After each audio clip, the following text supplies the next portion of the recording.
Mesdames, Mesdemoiselles, Messieurs, bonjour. Nous sommes le jeudi 13 février 2014. Wall Street a terminé la séance de mercredi sur une note contrastée après une balance budgétaire de la Fed à moins 10,4 milliards contre moins 16,4 milliards. Le S&P 500 a perdu 0,03%, le Nasdaq a progressé de 0,16% et le Dow Jones a reculé de 0,19%. Le dollar américain s'est légèrement renforcé par rapport aux devises majeures suite à la publication de données économiques mixtes. Les bons d'obligation à 10 ans se sont établis à 2,80, 2,50 contre 3,01, 2,70 précédemment. Aujourd'hui, les demandes d'allocation chômage sont attendues inchangées à 331 cas.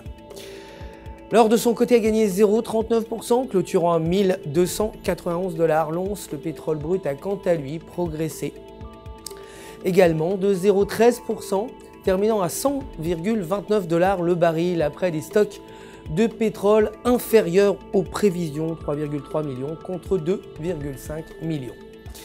Le yen japonais, pour sa part, s'est déprécié face au dollar américain. Le marché boursier japonais en hausse a entraîné la chute de la devise. La paire dollar américain-yen s'échange dans un triangle ascendant, la paire fermant les deux côtés du motif.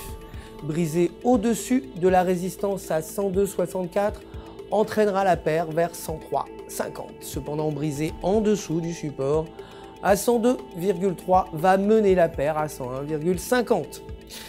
L'euro, quant à lui, s'est affaibli par rapport au dollar américain après que la production industrielle se soit établie à moins 0,7% contre moins 0,2%. Selon le graphique en données de 8 heures, la paire euro-US dollar s'échange dans un canal ascendant. Tant que la paire s'échange en dessous de 1,3650, elle est considérée baissière et pourrait continuer à descendre en direction de 1,3500, ce qui représente le prochain support.